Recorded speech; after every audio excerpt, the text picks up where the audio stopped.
The first point to make really is that when I wrote The Blood Never Dried, it was very much in response to the Stop the War movement. And I think this is an important point, because when you look at campaigns and protests and demonstrations, they are what count, and books and articles and such like really fit into the context that's created by protest. And I think we can see this particularly today with the toppling of the Colston statue. This led to more discussion about empire and slavery on any number of books or articles. You know, the fact of the matter is that when you come to look at publications, the right completely dominate the field.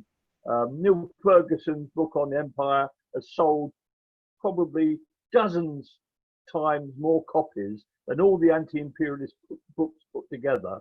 But what gives us an advantage is when there's protests, mass movement, demonstrations. This creates an audience. People are open to new ideas, and this is really what led me to write The Blood Never Died. It was a massive audience created by the Stop the War movement, and what we wanted to do was to provide them with a history of the British Empire, so that they realised, for example, that the invasion of Afghanistan was the fourth time we'd invaded Afghanistan, not the first. This, of course, came as a big surprise to many of the soldiers who took part in the invasion. So I think that's the first point, that it's protest, demonstration, and campaigning that provide the context in which books and articles can actually have an impact.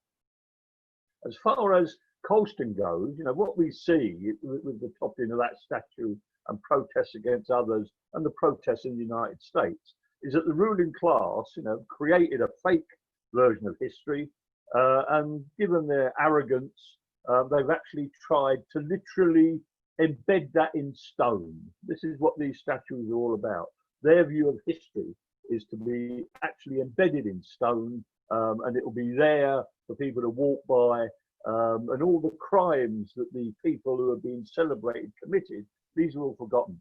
And you can see this not only in terms of Colston, of course, a mass murderer, but you can also see it in terms of other monuments. One that I was particularly interested in was the monument to James Matherton in Scotland, which celebrates him as a humanitarian, celebrates him as a very wealthy man, but a man who did good with his wealth. He was a Liberal MP for 25 years. He's a governor of the Bank of England, the second largest landowner in Britain. And what this monument to him doesn't mention is that he made his money out of trafficking opium.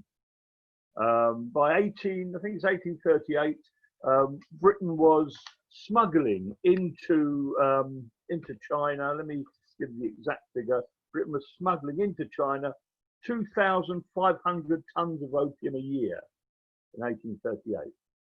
There was an estimated 12 million addicts. Now, in terms of human misery, this is absolutely bloody huge. A lot of the people involved knew that they were committing a crime, but they were inflicting immense misery on people. But the profits were so considerable that they were prepared to put up with this inconvenience to their conscience. And also the money that was made by the British state, by the British Empire from the trade, was considerable, and, for example, paid for a large amount of the British Empire's administrative costs in India. They made a fortune out of the opium trade, and it's fair to say that Queen Victoria, can claim credit as the biggest opium trafficker in world history. I think that's a pretty legitimate claim. The Matherton statue doesn't mention any of that. He's praised, and it actually says that since he died, he's been welcomed into heaven. It's an absolute disgrace. It's an absolute disgrace. The same with the Colston statue. When we come to look at the slavery and the slave trade, there's a way that the typical British way, if you like, British establishment way of dealing with slavery and the slave trade is that we abolish the slave trade and then we abolish slavery. The fact that the slave trade and the institution of slavery were absolutely crucial to accumulating the wealth in Britain, the Industrial Revolution, fantastic profits were made out of it. This is something that tends to be left out. And also, of course, what you have is what I would argue is a completely false account of how slavery was abolished. There's some sort of the sort of consensus is that it's almost a humanitarian gesture where the British ruling class realised, pushed into this, educated into this by the abolitionist movement, but nevertheless that something had to be done. Slavery was unjust; it was abolished. This, I would argue, is complete nonsense. What in fact you had was a situation where the Haitian Revolution had provided an inspiration for slaves throughout the Caribbean. There were rebellions and uprisings, and it became apparent to the British that if they didn't abolish slavery, the slaves would abolish it themselves. The key event was the 1831 Jamaican Revolt. It started out as a general strike. It wasn't a revolt at all. It started out as a general strike. They were going to refuse to return to work after their Christmas holiday. The British responded with violent repression. This led to fighting, with a lot of the estates being torched, and it was put down with a great deal of bloodshed. I think something like 400 slaves were killed in the fighting, many of them shot out of hand, and over 300 were subsequently hanged. A number of others were flogged to death. One of the leaders of the revolt is a bloke called Sam Sharp. Now, if we wanted a monument in Britain regarding slavery, we could not do worse than have a monument to Sam Sharp. Sam Sharp was, of course, hanged, and he famously said shortly before he was hanged that I would rather die on yonder gallows than live a slave. This is the real history. You actually had a revolt leave the British ruling class fairly confident that if they didn't abolish the slaves, then there would be another revolt, and in the end, one of them would be successful. And then the slave owners would be left without their slaves, with no compensation, and they'd almost certainly also lose their estates as well, because the slaves, when they drove them out, would have divided them up. Instead, you get incredibly generous compensation, and the final obscenity, of course, is that the bill for this compensation is not the debt that the state incurs is not finally paid off until 2015, which means that you actually had people from the Windrush generation living in Britain paying taxes which were still going to paying off the debt to set their ancestors free. You could not get anything more obscene than that, in my opinion.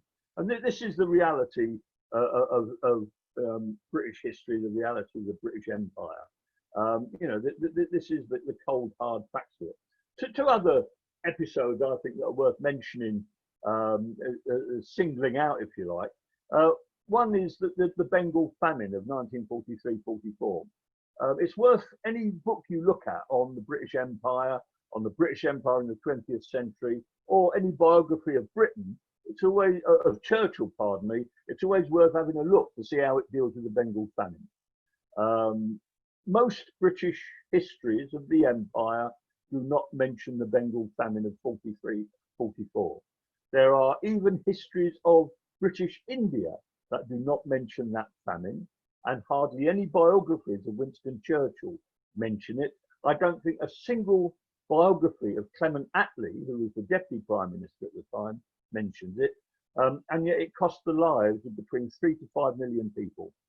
The Viceroy at the time described it as one of the worst fates to befall any people living under the British Empire. He thought it would damage the reputation of the British Empire forever. Field Marshal Lord Wavell, that was.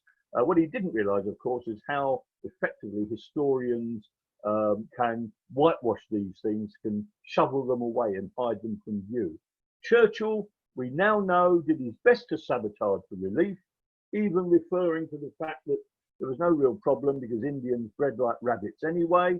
Even members of his cabinet, right-wing members of his cabinet, like Leo Amery, were absolutely appalled by his racism, and Amery was no saint by any stretch of the imagination. That this is effectively written out of history. If you look at recent books, they're being forced to confront it by the fact that a number of historians have raised its profile. But you go back even 2 or 3 years ago, and you'll find it's completely ignored, as if it never took place. The miserable death of 3 to 5 million people, starvation, disease, exposure, carrying them off, men, women, and children. This is of no account. Now, if Historians in Russia under Stalin had ignored the Ukraine famine. We'd have been absolutely scathing about them, but at least they would have had the excuse that if they mentioned it, they would very likely be shot. British historians don't mention this famine. I would argue it's not a political phenomenon, it's a cultural phenomenon. To mention this famine makes it impossible to have a benign view of the British Empire. Simple as that. You cannot look at the death of these people as late as 43, 44 and still have a benign view of the British Empire as a force for good. You have to find some way of not explaining it away. It can't be explained away. It has to be ignored, swept under the carpet, forgotten.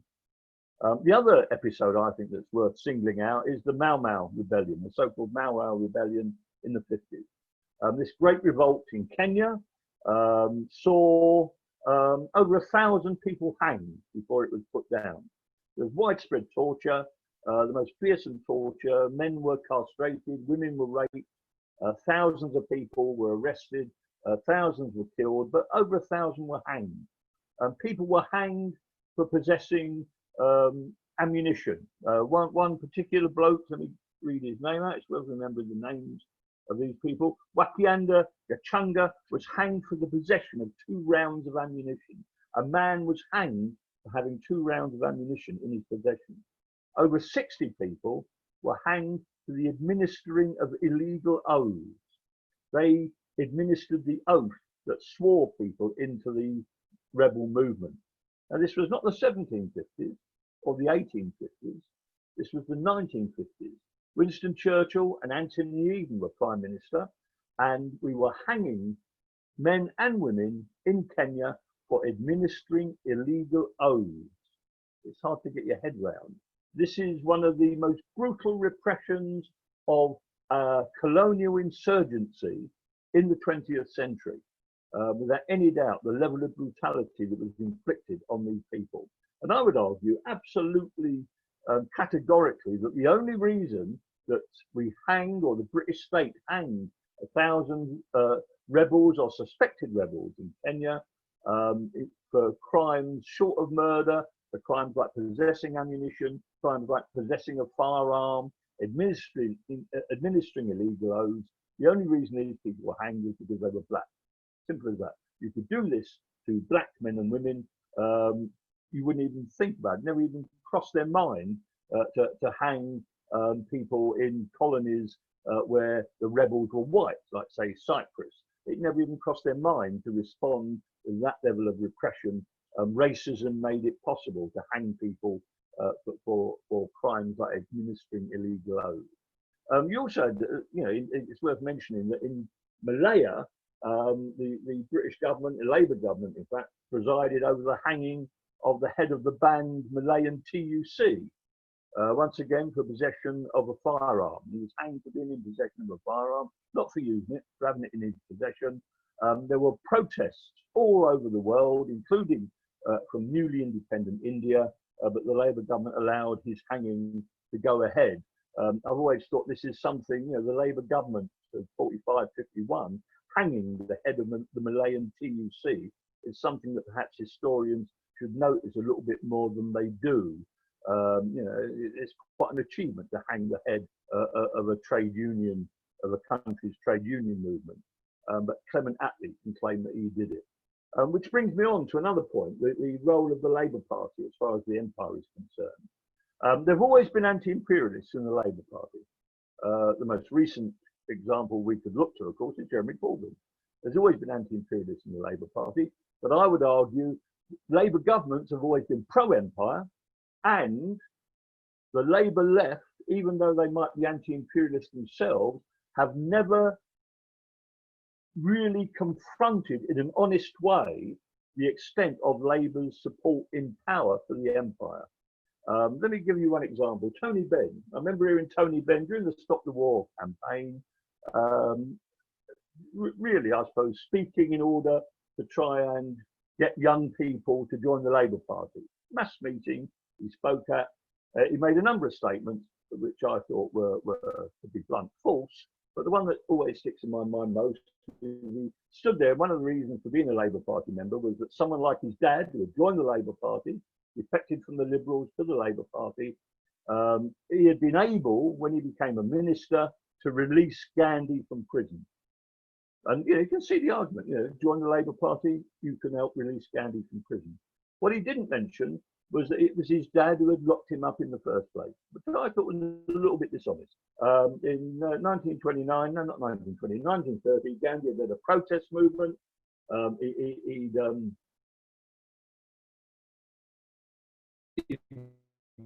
invited the British to leave India. They refused. He led a massive protest movement. He was arrested. There were general strikes all over the country in his support. All this was put down violently. People were killed. There were people hanged. People got incredibly long prison sentences. One bloke got, I think it was 7 years for carrying a Congress flag in public.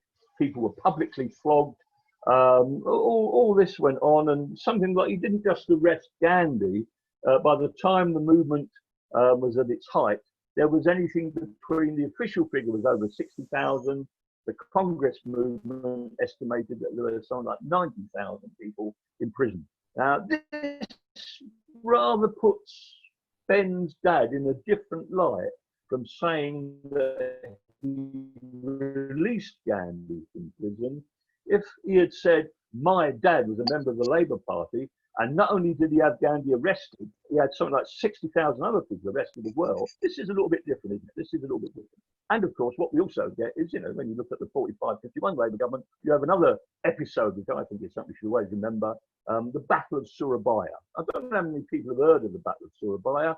In Indonesia, it's still celebrated as Heroes' Day. Britain, the Labour government, restored Dutch rule in Indonesia, and we did it by force, waging a war in which perhaps as many as 20,000 Indonesians were killed.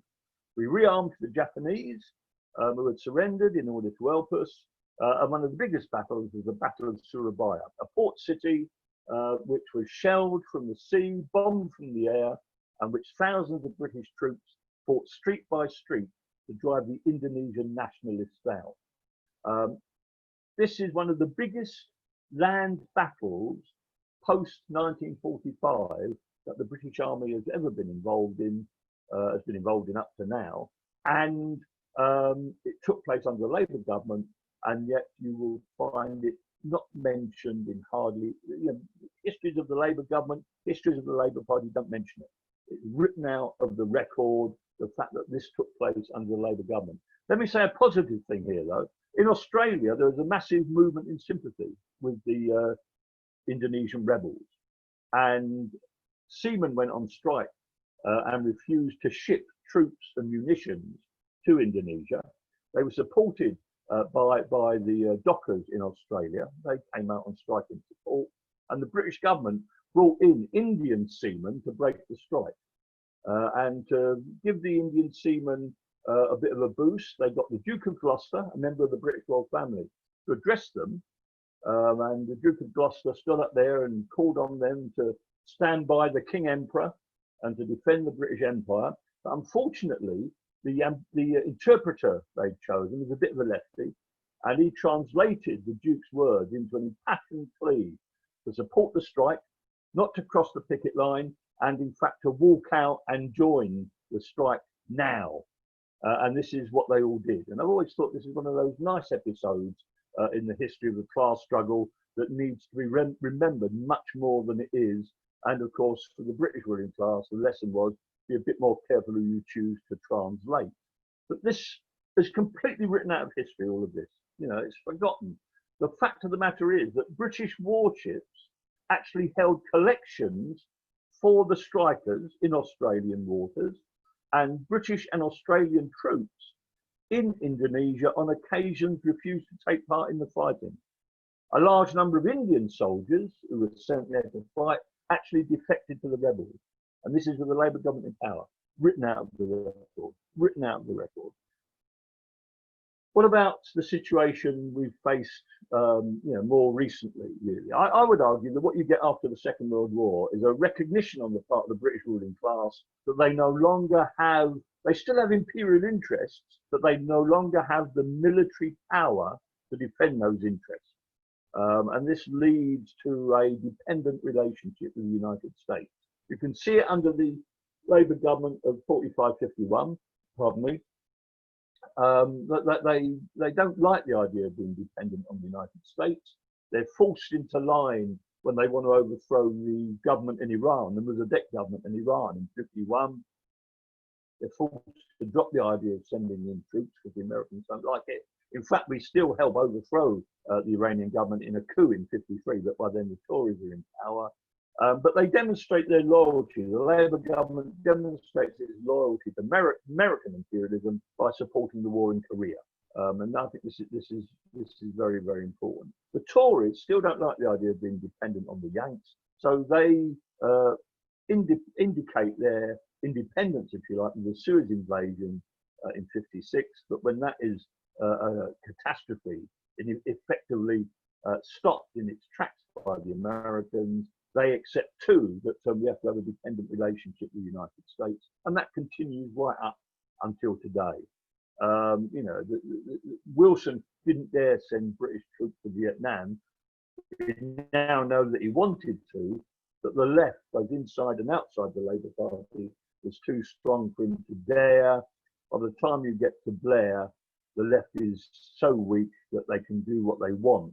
And you get Gordon Brown, absolutely. It's worth hunting down online. His speech to the joint houses of Congress. He was invited to give a speech to the House of Representatives and the Senate. They met together to do a speech. And you could not get a more groveling suck up to the United States than the speech that Brown made. He promised them that wherever an American serviceman dies, whenever and wherever, the British people mourn. It is unbelievable when you read the stuff that Brown came out with, stuff that he would much rather people in the Labour Party or outside the Labour Party knew about, but this was him actually speaking from the heart. Now, in terms of today, the statues coming down, I mean, another statue that needs to come down. John, you've got 5 minutes, yeah? Yep, another statue that needs to come down is the Rhodes statue, of course. Let me just say a little bit about Rhodes. I mean, Rhodes, one of the arguments in favour of keeping Rhodes statue in Oxford, and he's one of the most commemorated people in Oxford. It took him 8 years to get his degree, and he was a member of the Bullingdon Club, of course.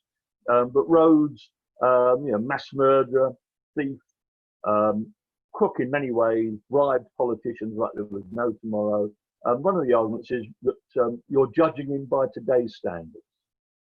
This is rubbish for two reasons. First of all, at the time, across the political spectrum, Rhodes was denounced as a crook and a disgrace. Even Tories argued at the time that he was bringing the empire into disrepute.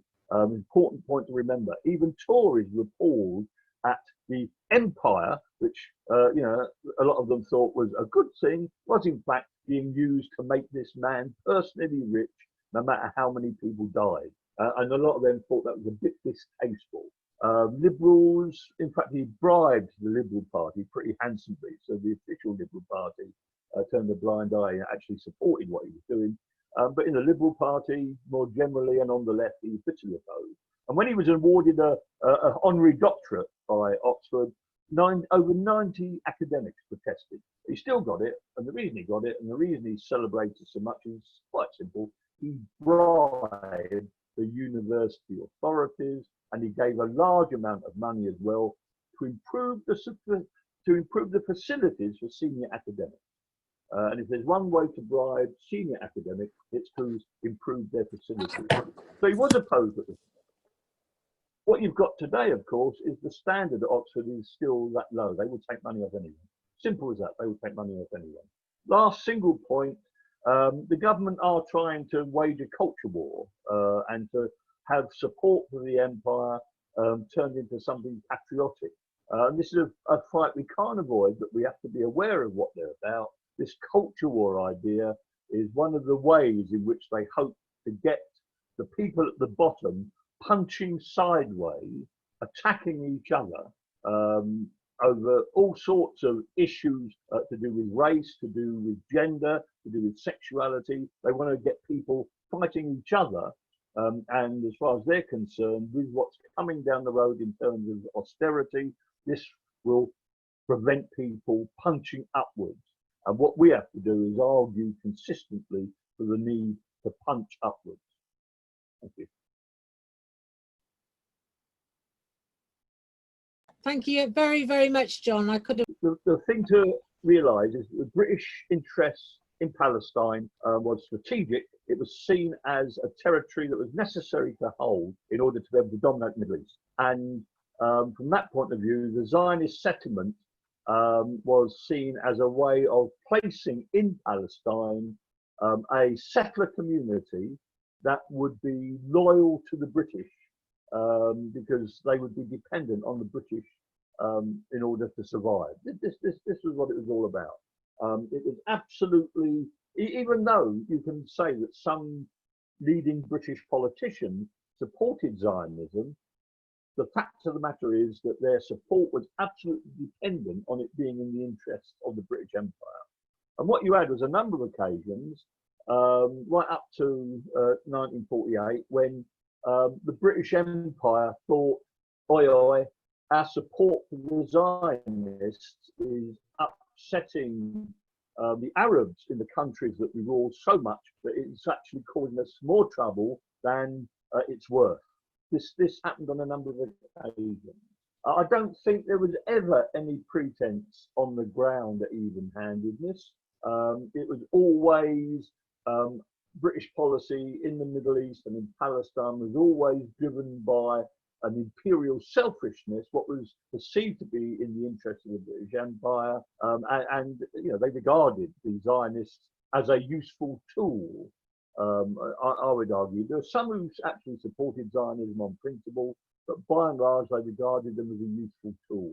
And you get the situation, you know, where someone like you know the Labour government in its manifesto in '45 not only called for the Arabs to be removed from Palestine, but the man who drew it up, Hugh Dalton, had even considered offering the Zionists a few colonies in the Middle East as well, so that they could start their own little mini empire with colonies in, if I remember rightly, Libya and Ethiopia. And yet, once Labour got in power, Labour fell out with the Zionists because they were worried about the way it was undermining the British Empire throughout the rest of the Arab world. And you get in the end a Zionist revolt against the Labour government. Their policy, the British policy, was always one of calculated British self-interest. And to be honest, they couldn't give a monkeys about the Zionists or the Arabs or the Palestinians. What they wanted was to do their best to ensure British domination.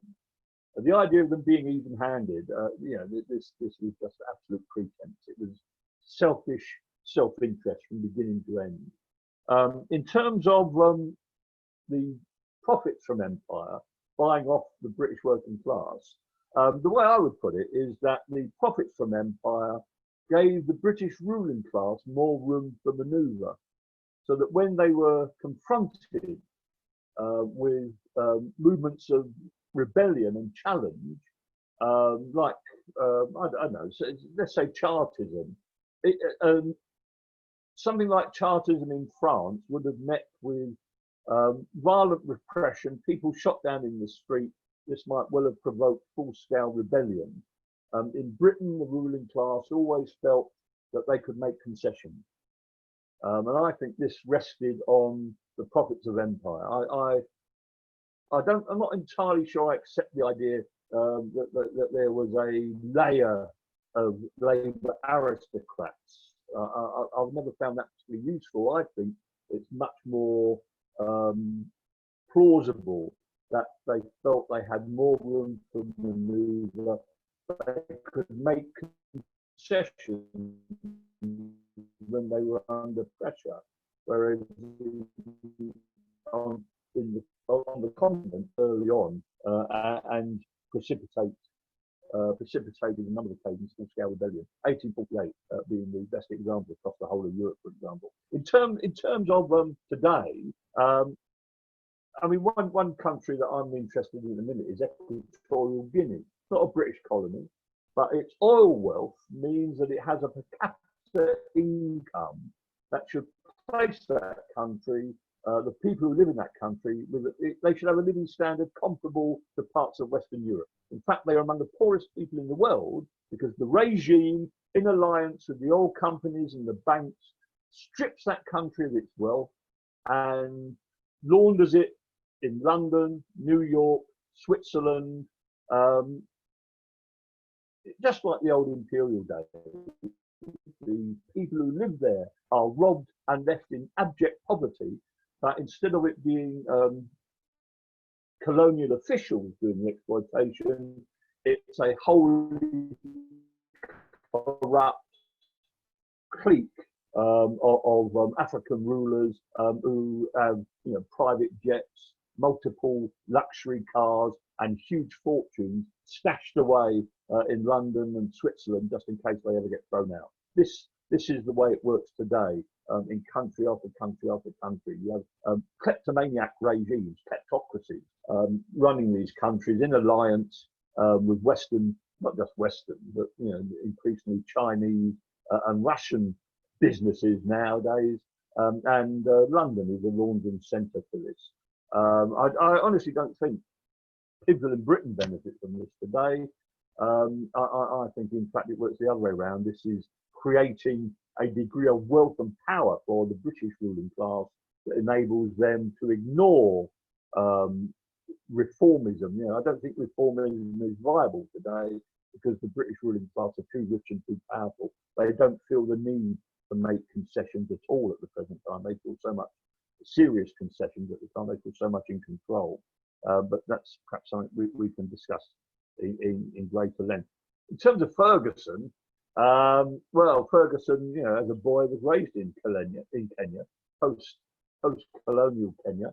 I don't think he mentions Mau Mau and its suppression in that book. It's a long time since I read it. It is an appalling book. It's a celebration of empire. It acknowledges excesses, but by and large, the empire was a good thing, made the modern world. He has argued that the United States has to step up and take the mantle of British imperialism over. And he lives in the United States now, and he's got all sorts of connections on the American right. What you've also got, though, is another school of history that would deny that they're apologists and celebrants of the empire. They would say they are realists, that the empire exists, that empires have always existed, and that the British was not the worst. The British Empire was not the worst. I don't really like this idea of comparing crimes.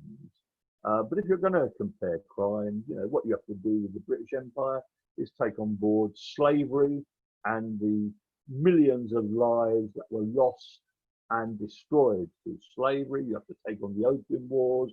You have to take on the many famines that occurred in India under British rule. And I just don't accept at all the idea that this was some sort of benevolent institution that did good in the world. The best description of the British Empire, I think, is still George Orwell's, when he said that the policeman holds the native down while the businessman goes through his pockets. And he said it shouldn't be called the Pax Britannica, it should be called the Pox Britannica, which I think is absolutely spot on. So Ferguson is pretty dire.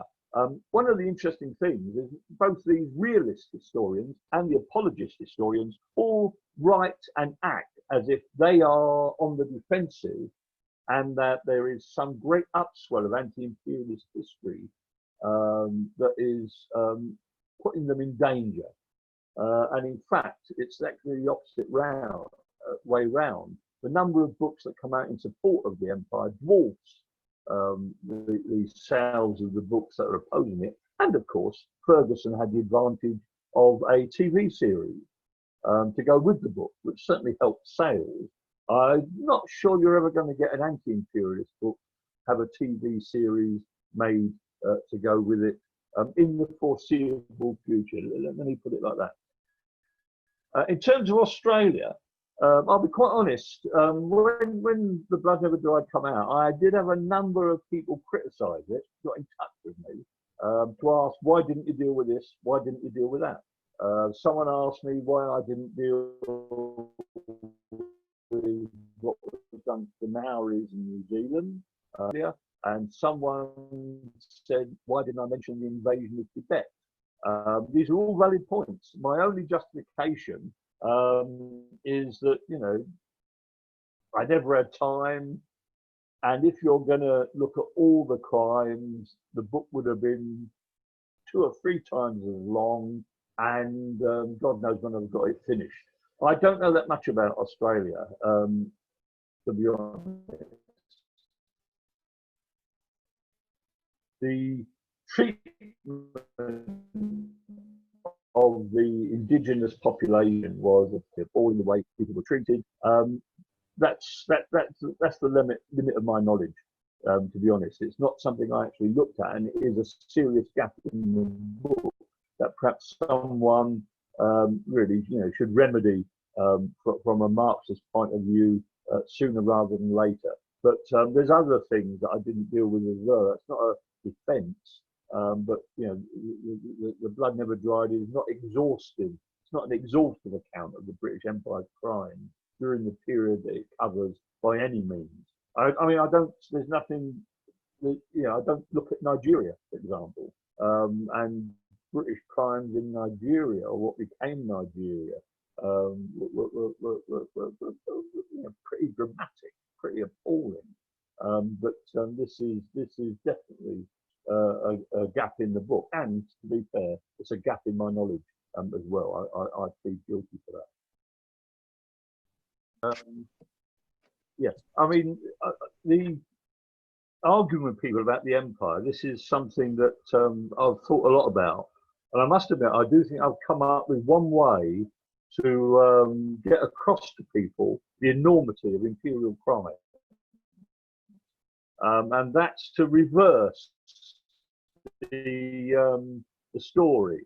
And the way I do it is to actually, when I'm arguing with someone or discussing with someone, and when I was lecturing, this is what I used to put to the students as well. Imagine that the Opium Wars had been inflicted on us, on Britain, by the Chinese rather than the other way around. You know, in the 1830s, China is exporting tons of opium to Britain. The government's trying to keep the opium out, but it's failing. The opium's coming in. There are millions of addicts. Loads of people are in absolute misery. This is a terrible crime being committed. The British government, in the end, succeeds in cutting off the traffic, and the Chinese respond by sending an army and a fleet to teach the British a lesson. They ravage the coasts, slaughtering poorly armed British troops, raping and pillaging, and they seize the equivalent of Hong Kong, say Bristol or Liverpool, and turn it into a Chinese enclave. And then, what is it, 20 odd years later, there's a second Opium War, and this time the Chinese send an army that seizes London and burns down Buckingham Palace. People in Britain would not forget that. This would be something people would remember even today. How many people in Britain know anything about the Opium Wars other than they might have heard the name? You know, you turn the history around and ask people to imagine what it would be like if the people we had committed these crimes against had committed similar crimes against us. And when you think, I mean, Boris Johnson boasted that I think it's over 90 of the countries in the United Nations actually have been invaded at some time or other by Britain. He thought this was a great thing, showed what a wonderful nation we were. What he was doing, of course, is, you know, sort of laughing and joking about unbelievable slaughter and hardship and suffering, bearing in mind, of course, that many of these countries were invaded more than once. Reverse the story. You know, how many times have the Afghans invaded Britain? Blimey, Never. Britain has invaded Afghanistan 4 times. You know, this reversal, I think, is one way to do it. It's not just a matter of figures, statistics, and this sort of thing. To actually ask people to imagine what it would be like if it had been done to Britain rather than the other way around. This is one way of doing it, and you can pick other examples. I mean, the other one I use is the British helping to overthrow the Iranian government in order to stop them to reverse the nationalisation of oil. You imagine if the Iranians had owned the coal industry and had overthrown the Labour government to stop the nationalisation of coal, and had installed a bastard like the Duke of Edinburgh as king to run an authoritarian state. This was what we did to them. Imagine if it had been done to us the other way around. I think that's one way of actually trying to deal with that argument. In terms of, oops, hang on, let me get my notes right. In terms of partition, what seems clear to me is that the Labour government after the war recognised that it was going to have to concede self-government of some kind to India, but their intention was to concede it to a weak federal India, as divided as possible, where there would be a weak central government which would still be under the thumb of the British, with British bases still existing in the country, and a federal government, a federal army, still pretty much under British control and available for the British Empire to use, not just in India, but elsewhere, in other colonies where there were problems. This was the plan. The Congress movement was too strong, and as far as the Labour government was concerned, much too left-wing for this to work. Ernest Bevin argued that they should hold on to India for as long as it took to destroy the Congress movement, but Attlee made quite clear, realistically, that this couldn't be done. We didn't have the resources, and if we tried to hold on, this would provoke full-scale rebellion with the Indian Army and Navy actually joining the rebels. So you had a hurried independence, and the partition in many ways was the consequence of British divide and rule. Not to say there weren't problems there already in terms of relations between some Hindus and some Muslims in parts of India, but nevertheless, I would see this as a consequence of the long-standing British divide and rule strategy, to try and keep India weak. What's astonishing is that they still claim that Indian independence was a great success. Attlee actually boasts about him achieving Indian independence. It's a complete travesty. And no other country do you get those sort of boasts being made when you have so many people killed in the process. It just justifies, it defies belief, to be honest.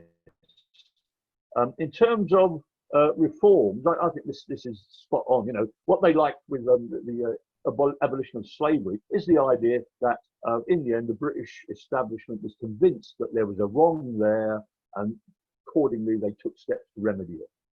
This is what they want. They don't like the idea that protest brings about change. They want persuading the people in charge to take the right course of action. This is the way to do it, and then being duly grateful.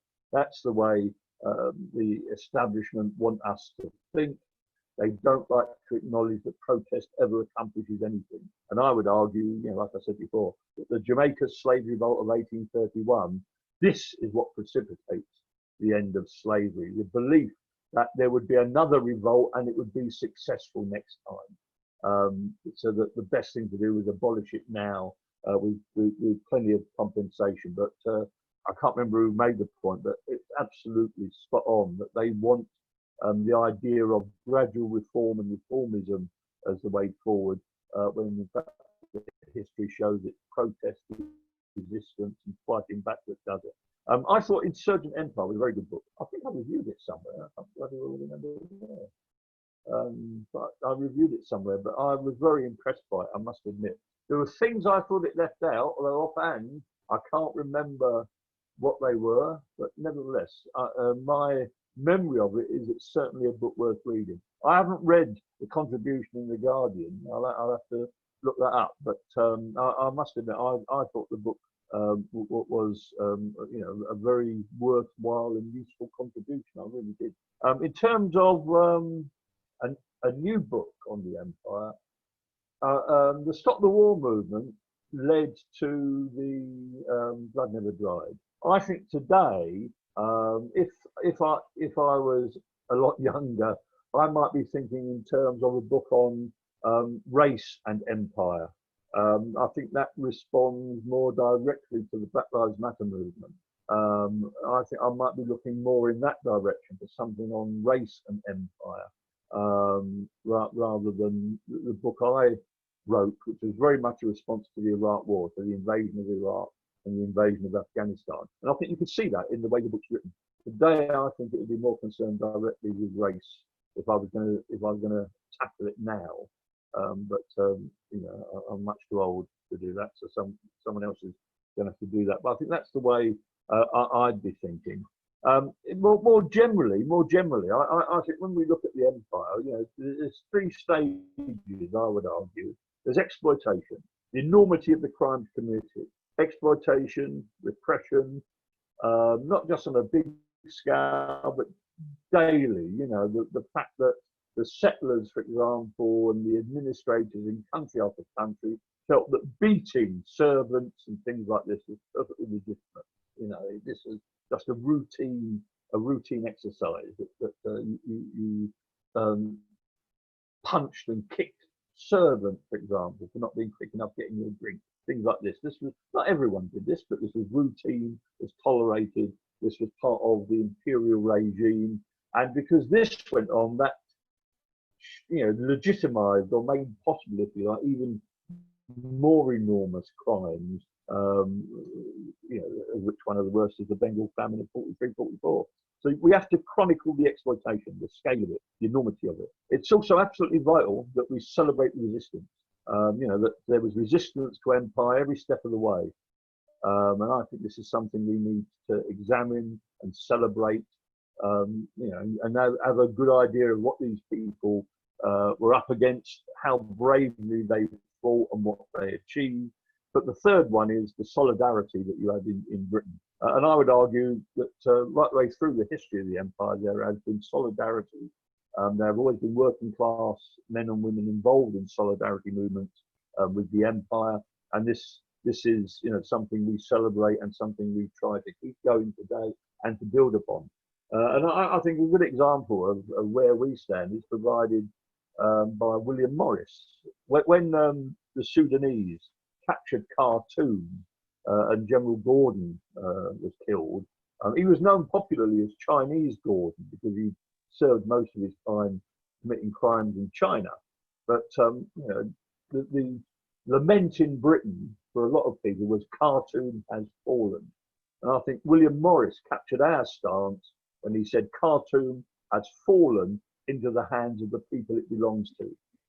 And I think that is absolutely spot on. And the last point, just to reiterate that they want us to punch sideways, to be fighting each other. What we have to argue is that the way forward is a good punch upwards. I'll end that.